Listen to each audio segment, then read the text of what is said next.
Welcome to At Home with Founders. I'm your host, Jessica, and this is your space to come home to yourself, to your vision, and to the kind of business that you actually want to build.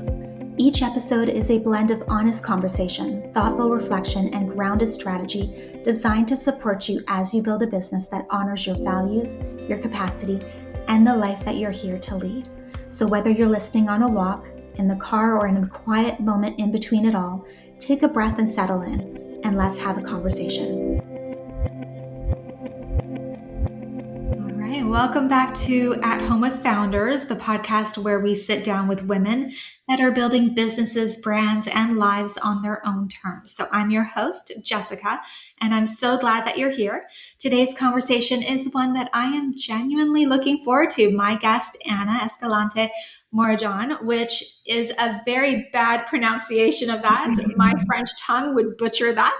But she is a dear friend and the Miami-based founder behind Between the Sheets, a genderless wellness brand and curated retailer that's redefining what it means to actually take care of yourself. And I say actually because Ana built this brand from a very real, very human place, burnout, a layoff 2 months after or before her 30th birthday, and the kind of rock bottom that either breaks you or builds you. And for Ana, it built her. So we're going to talk about it all today, where the idea came from, what it took to leap, the lessons, the hard moments, and what she's learned about herself along the way. So this is going to be an honest one, and I think you're going to love her because I do. So let's dive in, grab your coffee or your cup of tea, and let's get into it. So welcome, Ana. I'm so honored to have you here today. Before we dive into your journey as a founder, I'd love to start somewhere more personal. So if we were actually sitting on a freaking couch together, because we haven't actually met in person, but we talk all the time. So if we were sitting on a couch together in person, what season of life does this business era feel like for you? I think I'm entering into season 2 of this business for sure. A lot of the things that I think about and something that's been going on in my head is, what got me here is not going to get me to the next phase of the business. So what does that look like? What does that mean in terms of team, in terms of outside, hiring somebody from the outside? What does that look like in terms of my schedule, how I want to show up, what I need to make sure that whatever it is that I have to do to start my day in order to really show up as who I want to be. I think my schedule from the beginning has changed quite a bit. Now I'm getting busier, which is great, but that means that I have to completely shift the way that I approach the business, the way that I show up in the business, even the time that I show up in my business, just all the things. And so I really think this is season 2 for sure. I love that. All right. So let's start at the very beginning before we get into where you are today. So when did Between the Sheets go from a feeling to an actual idea, and then from an idea to something that you were willing to bet on? So actually the idea started back in 2019. Actually, I lied.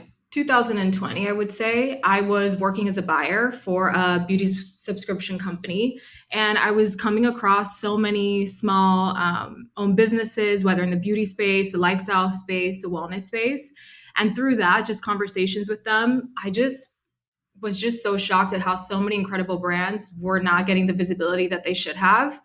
And just the beautiful stories behind these founders and how they started and why they even created that product to begin with. A lot of the times, as we know, it comes from something that they're missing in their own lives or someone in their family or friend that inspired it. So I just love these conversations, and I always I learned something from them that maybe I didn't know before. And so I kind of was thinking, I did have a job at the time, like I said. And so I was thinking, how can I do something related to who I'm talking to, but obviously not compete with, where I'm working. And so it actually started as an Instagram account back in 2020. And so I just got the handle. And I really just wanted to make it a little bit more conversational. I was thinking of just kind of doing some Q&A with founders, featuring their products, talking about their products, how I use their products, which may be different than maybe how mainstream the product is used. And so, that's kind of how it really started. And then once I got laid off in 2021, I obviously was just completely distraught. I would say like the first few days. And then one day I woke up and I was like, why don't I just, I want to open up a store. It's something that I've always wanted to do since I was younger. And so, obviously in my mind, I'm like, oh, I'm going to do this when I'm in my 40s and, I'm walking away from this incredible career, being in some sort of executive position, and everything's going to be perfect and everything's going to be aligned and all the money's going to be there. And, the opportunity came up and I'm like, what am I even waiting for at this point? I think I felt like for a long time, I was working for other people because I constantly felt like I still need to learn. I still need to learn for someone else, which, for sure, I think I'm learning every single day something new, but I don't think that I needed that approval anymore. I don't think that I needed that sort of guidance. I felt for a long time, I was kind of flying solo at some of these companies. So I was like, I kind of felt like it was more of a safety thing and more of a comfort than something that I felt like, wow, I'm really expanding in my career. I think I just kind of had reached like a ceiling at that point, kind of like, where am I even going to go with this? And, um, do I even want to work for somebody else? And obviously at that point I was like, absolutely not. Mm-hmm. So Absolutely. I think we all get to that point where yeah, you realize that what you thought that would be like in corporate doesn't actually translate to what it actually is. And yeah, it doesn't fit with some people.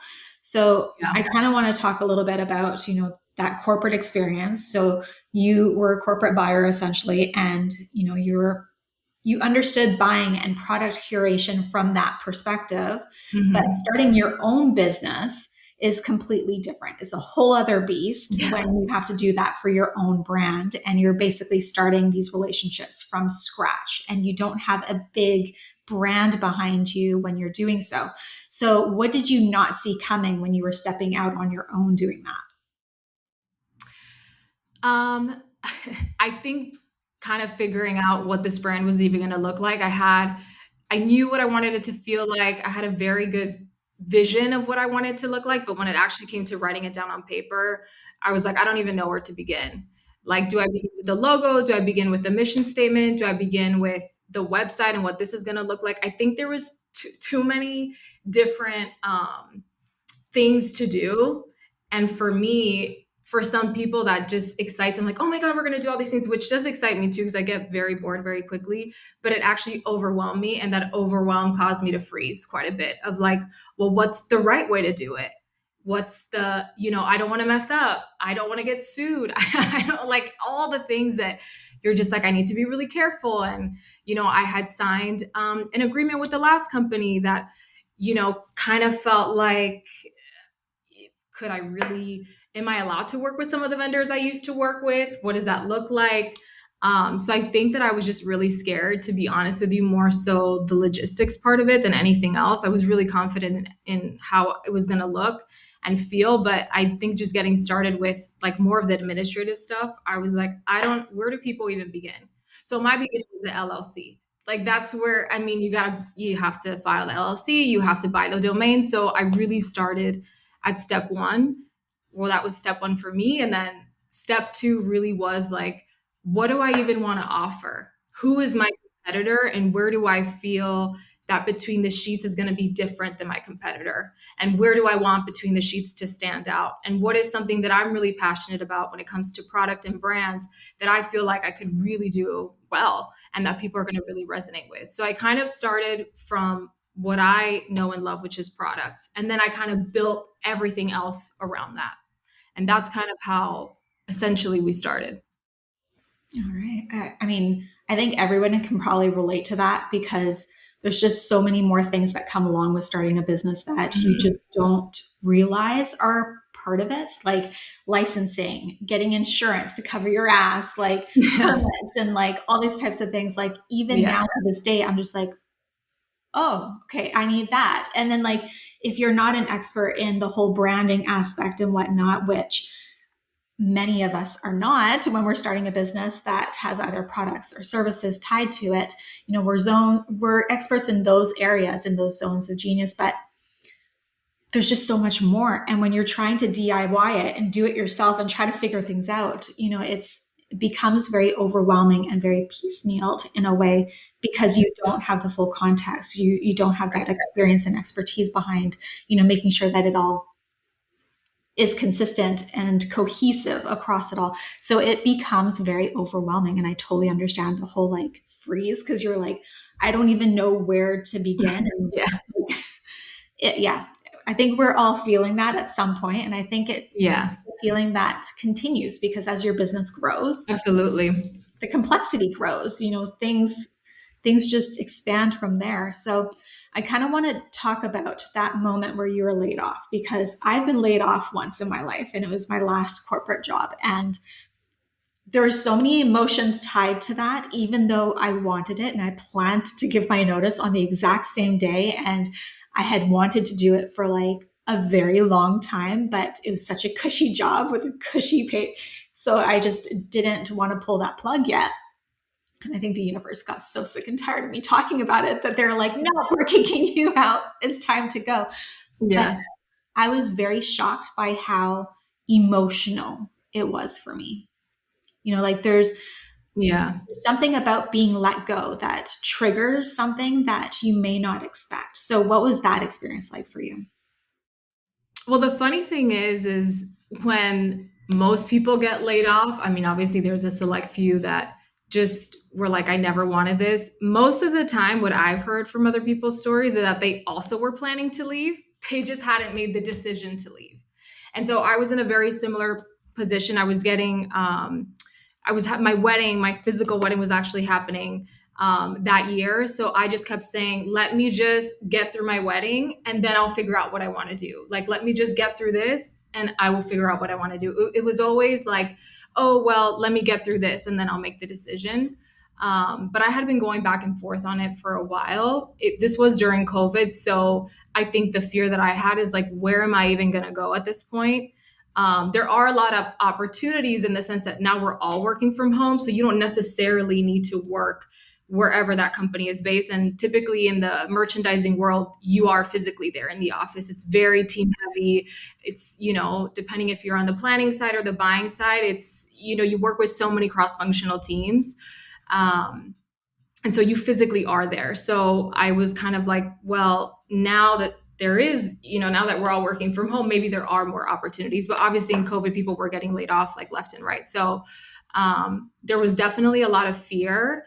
And I think there was definitely a lot of doubt of could I, like, what are my capabilities of even like doing this now for somebody else? I was so comfortable in doing, I was buying for beauty and wellness and lifestyle. And that was a brand new category for me because I had always been in juniors or women's wear. Then I got into toys for a bit. So on the sales side for toys. And so I just was kind of like, I don't even have enough experience in this particular category to even maybe become a senior buyer at another company. So yeah, it was definitely a lot of fear. But when it happened, like every company, you just get a calendar invite with HR and your boss. And at that point, I just knew. I was like, there's nothing else to talk about. Like, I know I'm not getting promoted for sure.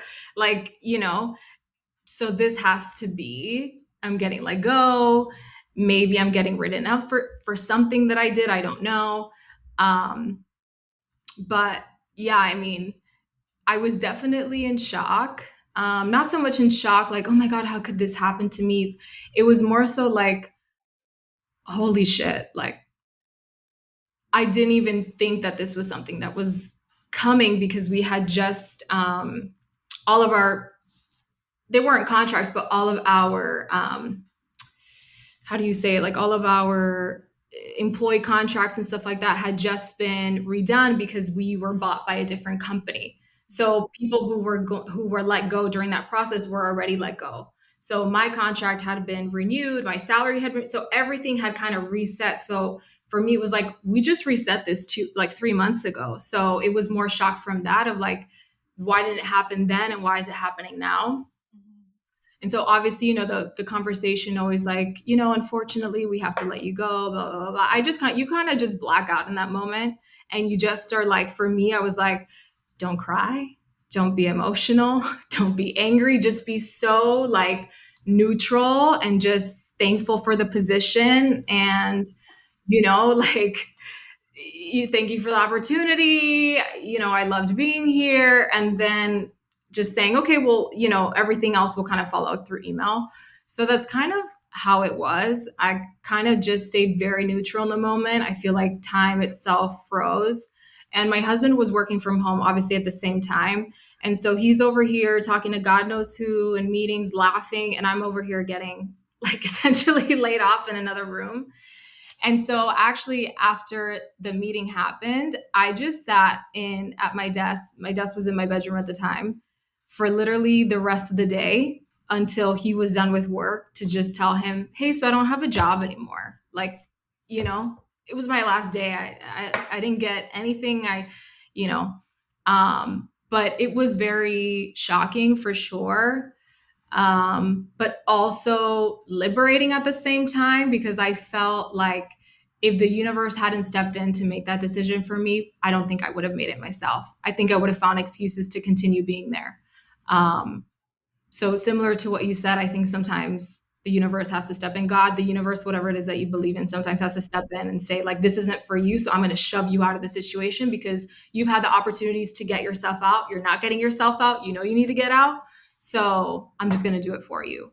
So it was a little bit of relief as well. I mean, because I had just come back from a 2-week PTO post my wedding. I was like, oh, well, now I don't have to answer the 500 emails in my inbox. So that was actually the first relief for sure. I was like, well, guess these are going to stay unanswered. So, but it sucked. I mean, it sucks. I think you question everything about yourself. You question your capability to do the job. You go back through every conversation, every task that you did. Did I do this wrong? Should I have done this differently? Why am I not good enough? That was something I kept saying to myself. Why me? Why me? Why me? Like, why not this person? Like, to be completely honest with you, why not this person? Because, they don't do as much as I do, or kind of like just things like that. You obviously think the worst. So I think for me, the hardest part was like, why me? And then I would say the second hardest was people at the company who I thought I had a really good relationship with, I thought would reach out to me and never did. And I think I was really disappointed in that because, of course, there's politics involved. You have to be respectful. Nobody wants to get in trouble. In the US, everybody sues everybody. So you do have to be careful. But at that point, I was like, where's the humanity though? Where's the human part of us where you just say, I'm really sorry this happened to you, but please let me know if you need anything. I'll write you a letter of recommendation. I may not even take you up on it, but I felt like, where's that part of, I don't care if you're an executive, if you're a director, if you're a CEO, your CFO, I don't care. Like, what if this was your kid? What if this was you? What if this was your best friend? Like, how would you want that situation handled for them? And why aren't you handling it the same way? And so that to me was probably one of the most disappointing parts of it too. It's so interesting. I had a completely different reaction. You took the high road. I was like pissed in the whole thing because they just call you. They don't make an appointment with you where I was. Okay, got it. They call you like out of the blue and then HR just pops in type thing and it's done. And I had my bitch face on, like I couldn't believe it was so, like, looking back, I could have probably been a little bit more tame, but I was just like, you are dumb.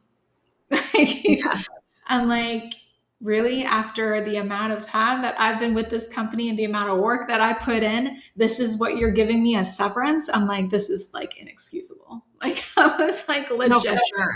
So pissed. But then Felipe, so my husband, was working from home right outside of my den and heard everything. So yeah, poor guy. But I had a therapy session booked for like 10 minutes after that. So they like called me right at the perfect time because then I just went straight into my therapy session. Like, it just lined up so perfectly that day. It really did. And then I was like, good after that. We like talked it all out and I was like, all right, let's go.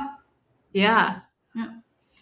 So crazy how the universe kind of just It makes really things is. happen. But I think now with TikTok, I've seen a lot of people who get laid off and how they react. And I think being angry is normal, you know? I think for a long time, I lived with this thought in my head of I can't, I care a lot about what people think of me. So if I'm going to get laid off, I'm going to literally be so neutral, so polite, because I never want somebody to say, like, oh, you could tell that she was upset or grudgeful about it, because I never wanted that to be said about me. So I think it also came from, definitely from that of like, I can't act, but, or I can't act that way. But I mean, I've seen so many videos of people being vulnerable and open and even like arguing with HR, like like literally just being like, how are you not going to give me 2 weeks? I have a child. I have, I can't just get health insurance. I mean, so many things. And honestly, like I wish, I don't know. I mean, I always say like, if someone doesn't want me, I'm not going to beg for them to want me. No, I'm absolutely. not going to beg, whether it's a man, a career, a boss, I don't care, So, um, but I really do admire the people that stand up for themselves and say, this isn't right. Like, this is so disrespectful, because you should let them know. You absolutely should let them know, you know? So I do admire people who do that. I just, it just couldn't, at that point, it couldn't be me, you know? I think, yeah, definitely standing up for yourself in situations where it's warranted. And I had lost so much respect for them through the whole process of, I mean, there's a long story there. So I was just not at a point where I was going to hide it anymore. I was like, go for it. Like, let's Yeah. go. And you shouldn't have to. I mean, at that point, it's like, all right, I'm going to tell you all the things that I need to tell you now. It doesn't matter, Yeah, exactly. This could be a whole other conversation, but let's get back on track with Between the Sheets because that is the star of the show. So, what was the scariest decision that you made in those first few months of starting Between the Sheets that really was uncomfortable for you and then made you feel like you couldn't take it back? Like you When couldn't, like people now know it's done. that I was launching a business, Mhm. saying it out loud, like, oh, Okay. I'm going to start my own thing. Who That did was you call probably the first? scariest. My dad was the first person I called. He's the first person I asked, like, do you think that this is a good idea? My husband, I told him first, like, hey, I think I'm going to do this. And then immediately my dad was the first person I called. And then probably my childhood best friend was probably the second person. But I would say it wasn't that scary telling them because I knew that they would be like, do it, like literally do it, versus telling other people that were also my friends. Not that they would react bad, but I think when you put it out into the universe, it's like, oh, now I actually have to do it, because I don't want to be that person that says I'm going to do something and then you're like 3 years later, like, are you gonna do it? Like there, and we know people that are like that. We all have people in our life that are like that. And I definitely didn't want to be that person. So I think that's what was most scary for me, was like, okay, now I actually I actually have to pursue this, because I'm not gonna be that girl. So Yeah, that was definitely the scariest for me. I get that. Felipe is the same way. He's just like, I'm not saying anything to anybody until it's like up and going. Yeah. I don't want to be that person that's like, oh, I'm going to do this. And then 3 months later, Yeah. I'm going to do this. And then nobody Yeah. takes it seriously, right? Yeah. And I didn't want people asking questions like, so when is it gonna launch? So when are you gonna do this? And what do you like? I'm like, I don't know. Cause the answer would have been like, I don't know for everything. And so I do think that there's beauty in not saying anything for a while.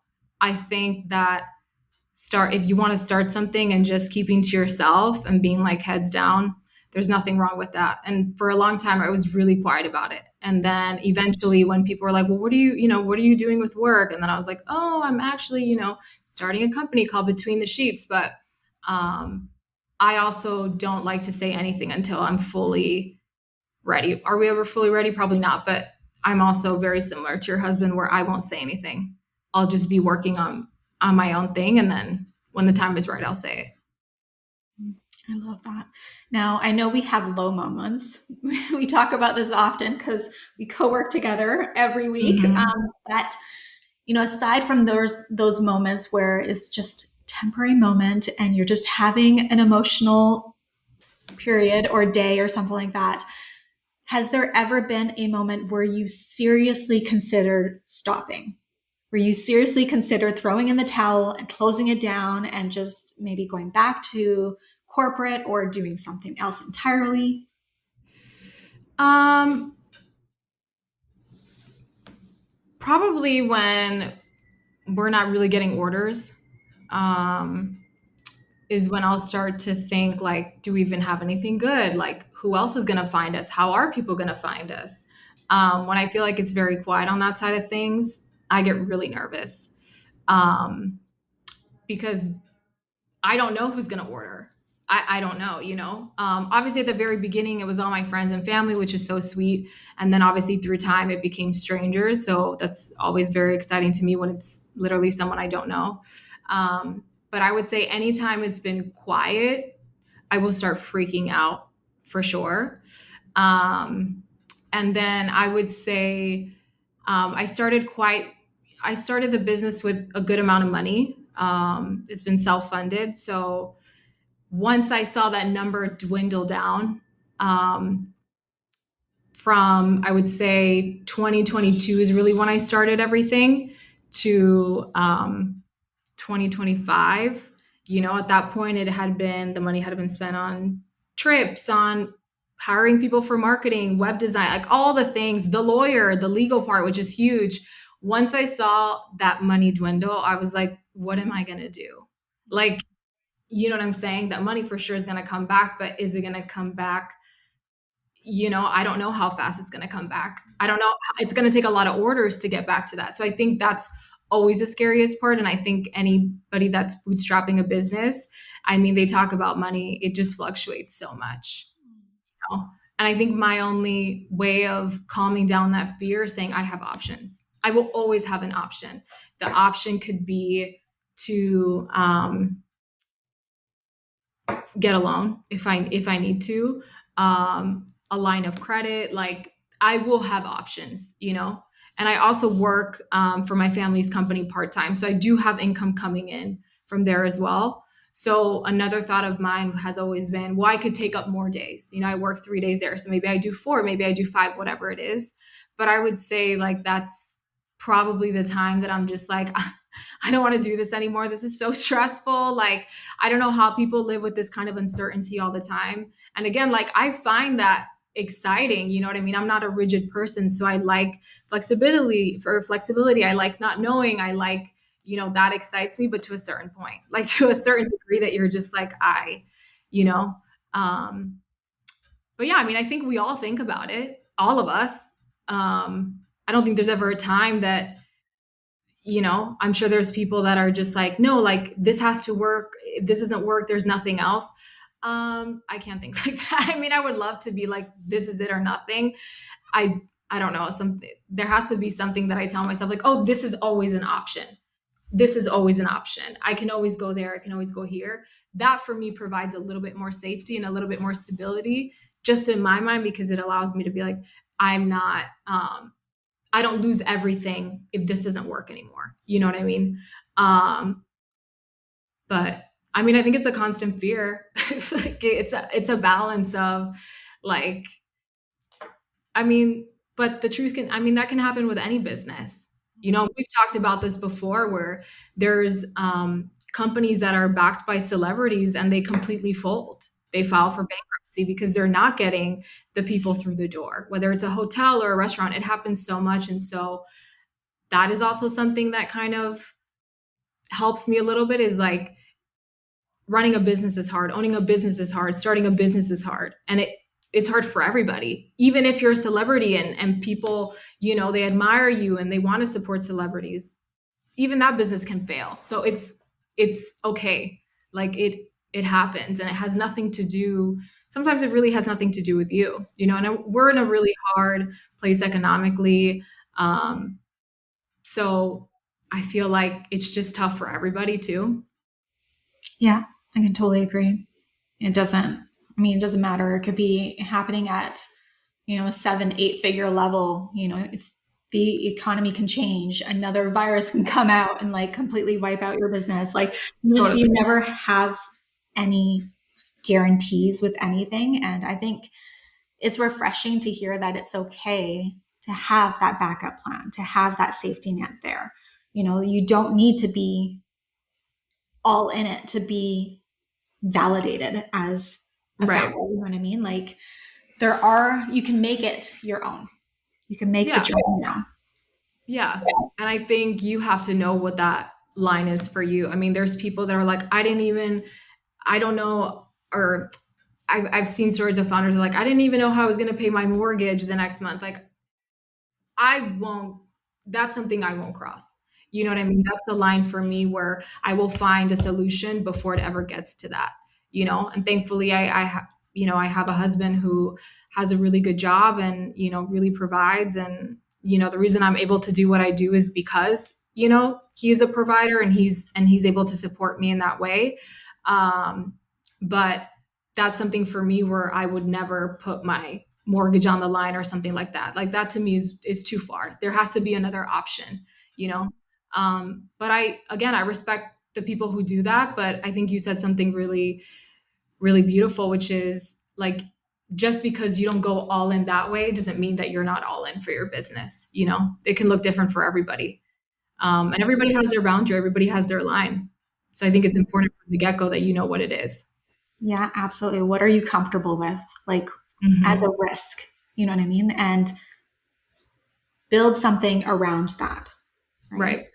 I love that. And let's talk about creativity because we do need creativity, some level of creativity. Even me, as an operations person that lives in Yeah. processes and all of the non sexy parts of a business, um, when you're not feeling creative, you can't force it. And I've heard you say that as well. So that inspiration, it can come in zaps, it can come in Mhm. like fleeting moments throughout the day or the week or the month. What do you do in those stretches when there is no creativity and, the business is still demanding you to show up? Usually I'll try to write down what it is that's blocking me from being creative. I think we get blocked a lot. Stress will block it a lot. If we have a lot going on in our mind, it'll block a lot of creativity. Um, Sometimes too, I'll go back and see what we've done before, whether that's Instagram, things that we've done in emails, and kind of see like, okay, is there opportunity to maybe talk about this again, but in a different way? Kind of like reusing something that we've already done, especially if it's relevant to whatever we're doing at the time. Um, or sometimes I just kind of let it ride and I tell myself, like, work on the foundational stuff. What is it that needs to be done on the back end type of stuff, whether it's, admin things I've been putting off, or I got kind of want to go over our target audience, anything like that that's a little bit more mundane. I will do that, and eventually my brain will kind of be like, all right, like I can't do this more basic kind of stuff. I need a little bit of something. So that's usually something that will turn it on for me. Or I read a lot, whether it's a business book, whether it's fantasy books. Reading also helps. Anything to take my mind off of the business, I think really, really helps me. And sometimes you just have to move through the stuckness. Honestly, there's nothing else to do. And it's very hard, but objects in motion stay in motion. So I think the more you can stay in motion doing something, admin, cleaning up, I don't know, anything that will just keep you moving, I think eventually it's going to come back. And I think Pinterest has been huge for me. I've never been like that obsessed with Pinterest. And now that's something that I look at and it immediately inspires me too. Even fashion magazines, I'll look back on that. Even though I'm not in the fashion world, just something about it really inspires me.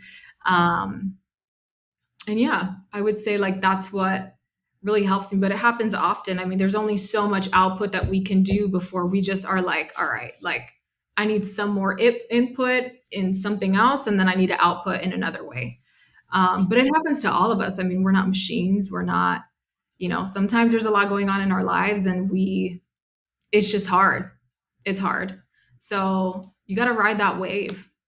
I mean, that's all I do. I'm trying to think. I was in a creative rut like 2 weeks ago. I'm trying to think like, what did I do? I don't even know. I think I just wrote down what kind of the new products that I wanted to try, when we're going to launch them. I started looking over some brand decks that I had to review from when I went to Copenhagen back in January. And that kind of got me back into, all right, like you do have a plan. There is something to do. There are things to talk about. I think that's probably the hardest thing for any of us is like, what am I going to talk about this month? Like, what are we talking about in our email campaigns? What are we talking about in social? Like, what is it that we're talking about? Uh, and I also look at a lot what our competitors are doing. I think you need to know your competitor in and out. I need to know everything about your competitor, and not so much to obviously copy them, but just to see what they're doing. What are they talking about? Oh, they're talking about the bestseller again. Why don't we talk about our bestsellers again? Whatever it is, as long as you're staying true to your brand and what you're doing. But I think it's really important to do that too, and that also helps with creativity as well because that might inspire something in you. I mean, I look at emails from all of our brands too. Whether one of our brands is talking about how they won for the best mouth tape. I'm like, okay, how can we talk about that? Because we have their product. So how can I use what their email campaigns say and infuse it in anything when it comes to our social channels or our email campaigns? And that usually helps as well. But yeah, it's hard. I mean, it's definitely not easy. And I find myself to be a super creative person. And even then I'm like, it's crickets, you know? There's only so much creativity that you can put out without filling it back up. Mm-hmm. So I totally agree. Pinterest has been huge for me. Just revisiting what feeling I'm trying to evoke with Haven Oaks, revisiting like what I want my life to be like in the future, just kind of reconnecting with that big vision essentially kind of fires it up again. And I need the imagery in order to do that. Yeah. Anything really. And I think too, we're so in the weeds of our business. Sometimes you just need to take yourself out. And I think it's okay to take breaks. I mean, obviously, um, we're all going to have that thought in our head, especially if we're still very much working alone and we don't have a team. It's like, if I don't do it, nobody else is going to do it and the business isn't going to move forward. I mean, that's a constant fear of mine. Um, but I have to understand that, like, it's okay. Maybe if I keep forcing myself, this freeze and this overwhelm is gonna last longer than it needs to because now I'm forcing it and now I'm hitting a point where I may start to hit a burnout. I'm very susceptible to burnout. It's happened to me 3 times already. Like, I don't ever want to go through that again. So it's definitely a lot of self reflection too of, am I just not inspired because I have a lot on my mind? Or am I just not inspired because I've been so in the weeds and I'm so burnt out from just all this administrative stuff that I'm doing that maybe I do need to take a step back? Maybe I don't work this weekend. Maybe I call it an early day and just, like, I don't know, binge watch. We're talking about The Rookie. So maybe I binge watch The Rookie that day. You know what I mean? Like something like that. And it doesn't happen often, but there's days that I will just literally look at my inbox, organize my inbox, and I'm just like, that's all I can do today because I have nothing to give. And usually, when I give myself 24 to 48 hours, by the third day, I just wake up and I'm like, okay, I thought of ideas in the shower. Everything starts to come. So I think um, also there's going to be times where you do have to take a minute, you know, and you can't let that fear of, well, if I don't do it, nobody else is going to do it and the business is not going to move forward, because that's just, I mean, that's going to make you make all these decisions that are probably not right for your business just out of that fear alone. Yeah, I totally agree. Now, stepping into a founder role, what has that required you to let go of? And what parts of yourself did you have to lean into more that surprised you? I definitely had to let go of perfectionism, of, I mean, of like, the reply to an email doesn't need to be perfect. Like, I can just respond, and just leave it like that, just to get it, just to get the task over with. The email campaign, if I feel good about it and I'm proud of what I put out, then that's enough. I don't need to fix every little tiny line, make sure, like, you start to get so obsessive that then you don't actually put any of it out. Or you don't complete that task, which happens to me sometimes too. So I would say their perfectionism, also it being okay, um, if what you put out year one, when you look at it year two, you're like, oh my God, how did I put out that email? Like, that's crazy. Being okay with that, being okay, because that's going to happen. You know what I mean? Um, so I would say that's another thing that I had to just be okay with. Not having the answer to everything probably is another big one. Um, and I'm a very resourceful person, but sometimes I just don't know. I just don't have the answer. And that's okay. I can find it. But I think allowing yourself not to know everything is okay. I would say something that I had to do is kind of become a student again, in the sense of learning marketing. What does that look like? Like, what are marketing pillars? What is that? Um, Learning how to do, like, coding on the back end of my website. How do I even do that? How do I even edit images? I mean, I had to go back to, what it felt like when I was in college and learning graphic design, as part of something that we had to do as merchants. Like, I was like, oh my God, I'm going to be so bad at this. And I think that's another big is you're going to be shit at some of the stuff that you do. You just are. And you will get better through time. The more that you do it, the better that you're going to get. If I look at some of our campaigns from a year ago to now, I'm like, oh my, why did I put that random sepia like filter on it? Like, this is not cute. Like, this is just, I'm like, this is rough. But I had to start there in order to get to where we are today. So not being good at everything, and having to really learn and allowing yourself to learn and not getting frustrated. Um, I think another thing too is whenever you become a founder, honestly, it's a lot of therapy for you. You come to realize who you are, um, the good, the bad, the ugly. You really have to reflect on, what kind of worker am I? What are some weaknesses of mine when I worked for somebody else that they, told me that I had, that now I'm really seeing come to light, because now it's just me and I'm seeing all these things.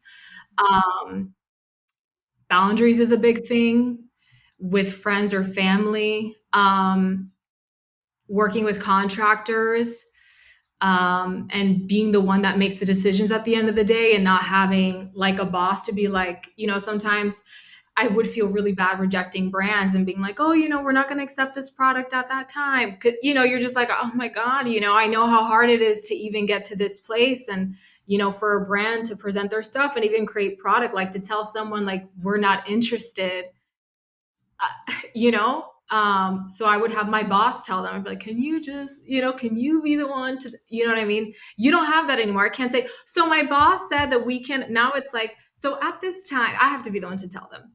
And I have to be okay with that. And I would say one of the situations I got into that I really had to kind of stand up in, was when we were doing our photo shoot, a year before we launched. I was working, with a photographer who I really liked. But, throughout us working together and her kind of handing over the final production of everything, there seemed to be a lot of excuses why she couldn't deliver on what I was expecting her to. It was, oh, I'm in the middle of moving. Oh, like my roommate is a terrible person and I can't work when she's here. It just became too many excuses. And, I really love having a relationship with anybody that I work with. I don't like it to be this transactional thing, but it was really hard for me to like step in and say, listen, like, you and I were friends and I get that, but I paid you for this job. I did my end and now you need to do your end because it's been X amount of days. Like, we all have shit going on in our lives. Like, this is no longer acceptable. And I had a really hard time, standing up and saying that, because I really am an understanding person. I'm very empathetic.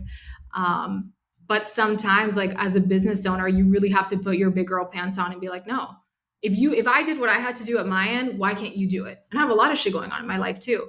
So being okay with that conversation, for sure, I think was like one of the biggest lessons that I had to learn, is like not letting things go on and like allowing people to just take advantage in that way, because it's just not, no, you know. 100%. I love that. There's just so much wisdom in everything that you shared. So I hope those tuning in are taking notes because it's just bang on with the experience of being a founder. Now, I want to hear about Between the Sheets and where it's going. I know a lot about Between the Sheets. We talk about it a lot. But where is Between the Sheets actually going? What's the version of this brand that you are building towards that you maybe haven't said fully out loud yet? Um, we really sought out to be a leader in this space and a curator of incredible brands that you can't find everywhere else. And these brands being intentional, not just with the product, but with the founder themselves, and really allowing our customer to create that emotional bond with the founder, and knowing their story and knowing their why, and even down to explaining how to integrate these products into their lives. So I think we definitely need to do more of the education piece around it. I think that we are going to become even more curated. Right now, we're working on hopefully bringing Danish brands to our website, which I'm really excited about. I think like the Nordic girl is the it girl. I really do. And they have just such incredible product. And so I think really being the leader in the space and doing what other people are not doing, and not necessarily because it's like, woe is us and like we're so cool and we're so special, but truly like we're doing something different because that's what we sought out. There's a lot of noise in this business. There's a lot of influencers telling you what to buy, what not to buy. We're not trying to influence you. We're trying to give you your power back and your autonomy of why do you want this product? What connects you to this product? Like, is the intention of the product something that you want to bring into your life because you're trying to be more intentional in that area? I really want it to be where our customers pick that and choose that, and not so much we influenced you. And I think also, who doesn't like to discover products? Who doesn't like to find something that nobody else has? I think like I love that from like a shopping experience. So, and discovering something new and trying something new, like that all is so exciting to me. I think we all get fatigue of seeing the same fucking product over and over, and everybody everybody talking about the same product. It's like, okay, this is great, but there has to be something else out there. We want to provide that something else out there for you. We really want that.